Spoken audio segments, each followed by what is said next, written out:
The sky was a dull shade of gray-blue as the mystery machine rumbled across a rusted iron bridge leading into the forgotten town of Riverbend, deep in the Louisiana backwoods. The air smelled of damp wood and moss, and the road was lined with twisted trees draped in thick vines. We always end up in places like this, don't we? Daphne sighed, staring out at the desolate road. Well, it's not our fault that mysteries have a built-in GPS that leads straight to us, Shaggy quipped, clutching Scooby-Doo as if the dog could protect him. And speaking of which, I don't know how I feel about a flooded, abandoned amusement park. Scooby made a face, his ears drooping. Rhea, me neither. Rhea, me neither. Pay attention, guys. Velma adjusted her glasses, flipping through a stack of papers on her lap. Riverbend had a strange flood 3 months ago, and ever since, the old Funland Park has been completely surrounded by water. But here's the weird part. Only the amusement park was flooded. The rest of the town is dry. Now that sounds like a mystery. Fred grinned as he gripped the wheel. And who called us here again? A former park employee, Wallace Greaves. He claims to have seen strange things happening at night. Shadows moving in the water, the sound of machines turning on by themselves, and the creepiest part? He swears he saw a ghost clown floating above the Ferris wheel. Shaggy's face drained of color. GG ghost clown.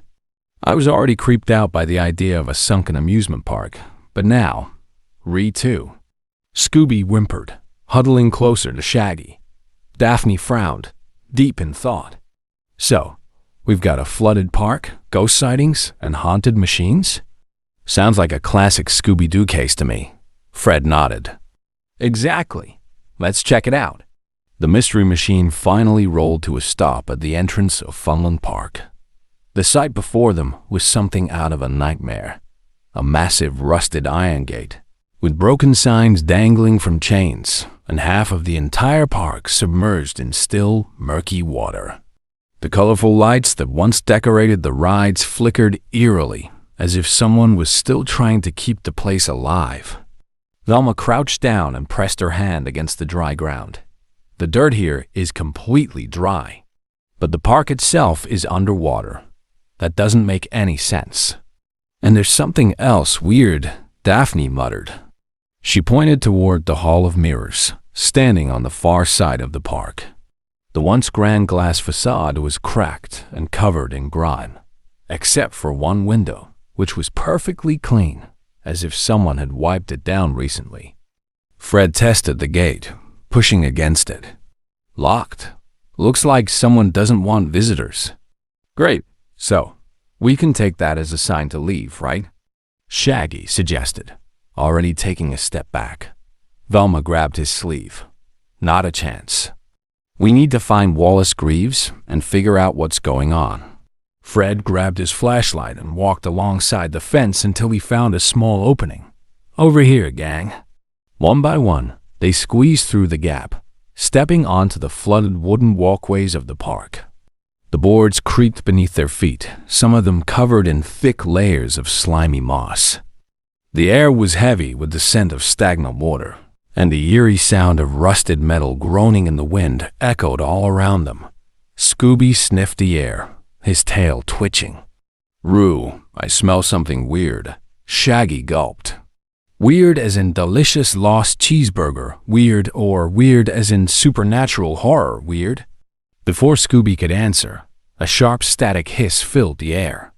Everyone turned toward the rusting carousel in the center of the park. Its lights flickered, and suddenly, the ride whirred to life all on its own. Velma's eyes widened. That's impossible. This place shouldn't even have power. Shaggy took a step back. Then someone forgot to shut off the ghosts before they left. And that's when it happened. The dark water beneath the carousel began to bubble violently, and a figure slowly emerged from the depths. It was a man dressed in an old-fashioned clown costume, his smeared white makeup giving him a sunken, ghostly appearance. His hollow eyes stared blankly ahead, and his expression was disturbingly still. But the scariest part? He was floating above the water, as if he wasn't even real. Scooby whimpered, "Row." The clown raised one arm and pointed directly at them. "The park is still open, but forever." And then, with a flash of blinding light, he vanished. The only thing left behind was the rippling water, and the eerie sound of a distorted laugh fading into the distance. Shaggy clung to Scooby, trembling. "Gang, can we go back to solving train and mansion mysteries now?" The eerie silence left behind after the ghost clown's disappearance was broken only by the distant sound of water rippling and the occasional groan of rusted metal. The gang stood frozen in place, the tension in the air thick enough to cut with a knife. I wasn't the only one who saw that, right?" Shaggy stammered, still clutching Scooby-Doo like a lifeline. "Definitely not." Velma adjusted her glasses, trying to keep her voice steady. That was unusual. Fred scanned the area, his mind already racing through possible explanations. It could have been a projection. Maybe someone's using lights and mist to create the illusion. Daphne pointed at the dark water still rippling beneath the carousel. If it were a projection, it wouldn't have made the water move. Something was actually there. Scooby sniffed the air again, his ears twitching. "Roo, I don't like this place." Shaggy frantically nodded. "Dude, neither do I. Let's get out of here before this park decides to offer us a haunted roller coaster ride." Before anyone could respond, a distant bell rang 3 times. The gang stiffened. Daphne turned toward Fred. Was that part of the park? Fred frowned, shaking his head. "I don't remember any bells here." Velma perked up. It must be Wallace Greaves. Maybe he's trying to signal us. Following the sound, they carefully made their way across a wooden walkway, soaked and warped from the floodwaters. Every step made the boards groan under their weight. A thin layer of fog drifted over the water, making it hard to see more than a few feet ahead.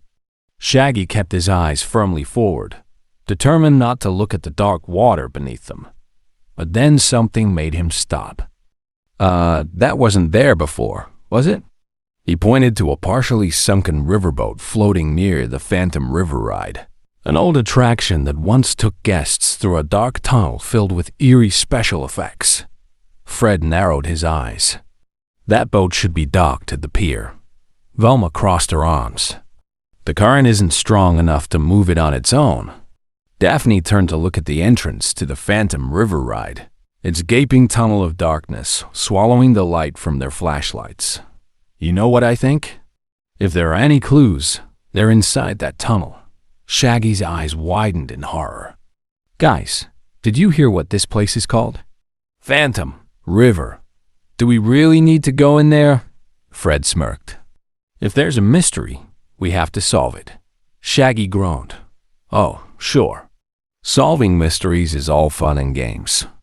Until a ghost decides to turn us into park souvenirs." Before they could argue further, the bell rang again, closer this time. Daphne looked at the riverboat, then at the rest of the gang. "Looks like we're going in." Fred grabbed a paddle that had been left on the boat and used it to push the craft toward the tunnel entrance. "Scooby, Shaggy, you coming?" Shaggy looked at Scooby, expecting his best pal to refuse. But to his horror, the Great Dane was already climbing into the boat, trying to hide behind Velma. "Rhea, I don't want to stay out here." Shaggy sighed in defeat and climbed aboard. "It's official. We've lost our minds." With everyone in place, Fred guided the boat forward, drifting into the pitch-black tunnel. The deeper they went, the colder the air became. Then, without warning, the lights inside the tunnel flickered on. "That's impossible," Velma whispered. The walls of the tunnel lit up, old projections of shadowy figures flickering against them, creating the illusion that ghostly silhouettes were following the boat. Scooby let out a nervous whimper. "Roo, I don't like this." Shaggy tried to reassure him. "Relax, Scoob. These are just old park effects. Nothing scary about." A haunting laugh suddenly echoed through the tunnel.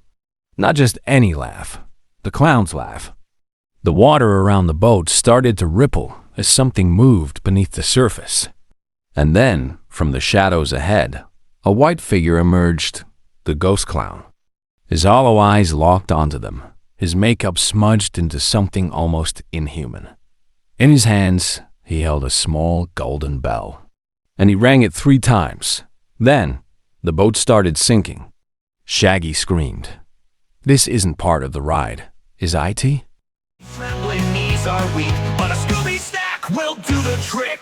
Scooby-Doo, Roo, where are you? Monsters, ghosts, and clues to pursue. Zoinks and Jinkies, what will we do? Stick with the gang, we'll pull it through.